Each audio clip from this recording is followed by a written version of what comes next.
Assalamualaikum warahmatullahi wabarakatuh.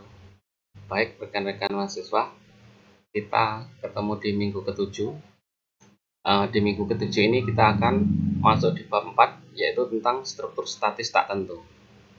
Jadi dari gambar 4.1 A dan B ini, apa yang berbeda?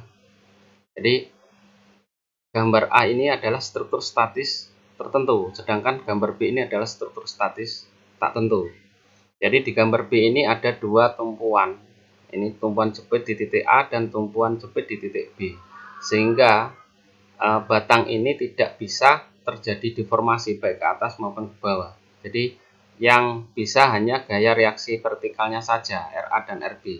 Sedangkan untuk gambar A, struktur statis tertentu ini, yang di titik B ini ada tumpuan jepit, sedangkan di titik A ini adalah bebas, sehingga bisa terjadi deformasi.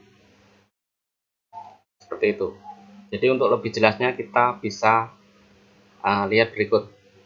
Jadi struktur statis tertentu, yaitu reaksi dan gaya-gaya internalnya dapat ditentukan cukup dengan menggunakan diagram benda bebas dan persamaan keseimbangan.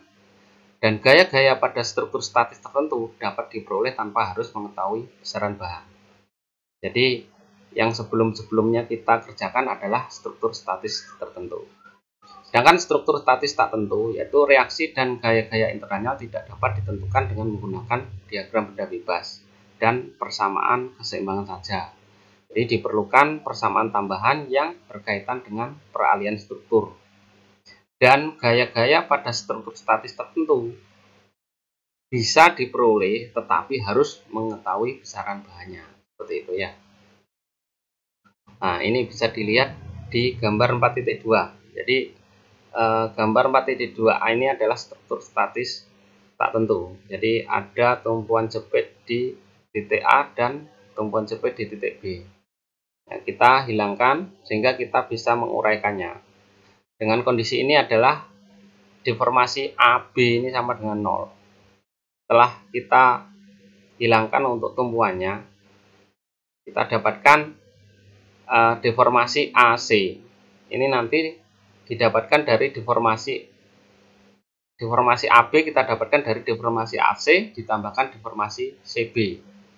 Nah, deformasi AC sendiri kita dapatkan dari ini RA dikalikan A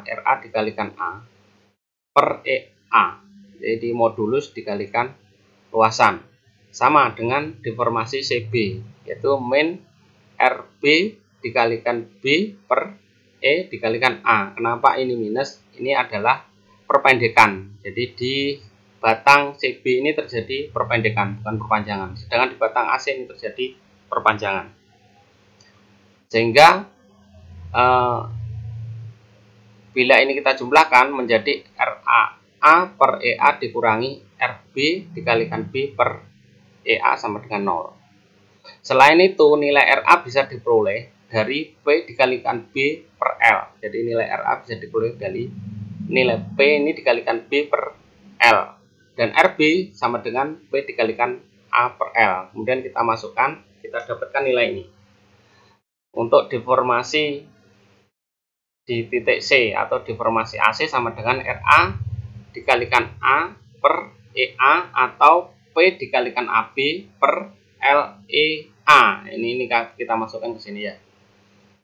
Selain itu, tegangan di titik AC pun dapat, di batang AC ini pun bisa dicari, yaitu RA per A atau sama dengan P dikalikan B per A dikalikan L. Untuk tegangan sama dengan nanti tegangan di CB pun seperti itu, bisa kita cari. Nah, kondisi ini memiliki syarat khusus, jadi hanya berlaku pada batang elastis linier, kemudian mempunyai luas penampang A dan bahan dengan modulus E. Jadi nanti untuk struktur yang tidak seperti ini, artinya bukan batang elastis atau konstruksi rangka batang, kita tidak bisa mengerjakan dengan seperti ini. Nanti kita kerjakan dengan metode kekakuan di MKP 2 di semester 3, seperti itu. Baik, ini contoh soal. Jadi sebuah silinder baja lingkaran solid S terletak di dalam tabung tembaga lingkaran berlubang C, gambar 43A dan B. Nah, ini gambarnya. Silinder dan tabung tersebut ditekan di antara dua plat kaku dari sebuah mesin uji dengan gaya tekan P. Jadi silinder baja tersebut mempunyai luas penampang AS dan modulus elastisitas ES. Tabung tembaga mempunyai luas AC dan modulus elastisitas EC. Keduanya mempunyai panjang L. Tentukan besaran-besaran. Berikut A. Gaya tekan PS di silinder baja dan PC di tabung tembaga. Kemudian yang B, tegangan tekan AS dan AC serta AC perpendekan dari keduanya. Nah ini ya, sudah jelas ya. Ini yang luar ini adalah yang tembaga, kemudian yang dalam ini adalah yang baja. Jadi ini gaya ini kemudian diterima oleh dua bahan. Jadi ini adalah reaksi dari tembaga dan ini reaksi dari baja. Nah ini penyelesaiannya. Gaya tekan di silinder baja dan tabung tembaga. Jadi dengan persamaan keseimbangan sigma F vertikal sama dengan 0, PS ditambah PC min P sama dengan 0. Jadi PS plus PC ini sama dengan P. Kemudian dengan persamaan keserasian, yaitu deformasi tembaga ini harus sama dengan deformasi baja karena panjangnya sama dan menerima beban secara bersama-sama. Nah ini hubungan peralihannya. Jadi deformasi S sama dengan PSL per ES AS, sedangkan deformasi C untuk tembaganya sama, yaitu PC L per AC E C AC. Jadi ini adalah ini ya. PS per ES AS sama dengan PC per EC AC. Sehingga PS didapatkan P, nah ini ESAS dibagi ESAS ditambah ECAC sama juga dengan PC seperti itu ya. Jadi P sama dengan EC dikalikan AC per ESAS ditambah ECAC.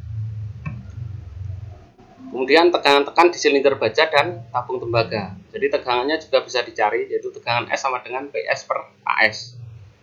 Kemudian ini dijabarkan PES per ESAS ditambah ECAC. Dan tegangan di tembaga juga bisa dicari, yaitu sama dengan PC per AC sama. Kemudian ini nilai perpendekan struktur atau deformasinya. Jadi untuk deformasi totalnya PS kalikan L per ES atau AS atau sama dengan PC dikalikan L per EC AC atau PL dibagi ES AS ditambah EC AC untuk deformasi total yang terjadi di tabung. Nah ini. Nah ini untuk soal 4.2 sama, ini hampir sama, dan soal 4.3 bisa dikerjakan sebagai tugas 4. Kemudian informasi untuk minggu depan kita ada UTS, jadi nanti ini kisi-kisinya.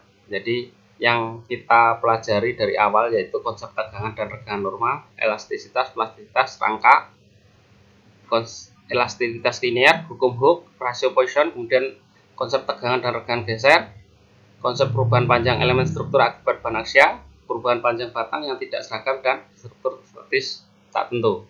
Jadi mohon teman-teman untuk dipersiapkan. Jadi nanti UTS diadakan sesuai jam mata pelajaran. Jadi di luar mata pelajaran itu mohon untuk disampaikan ke saya. Kendalanya seperti apa, jadi nanti bisa dijadwal ulang untuk yang memang tidak bisa mengikuti.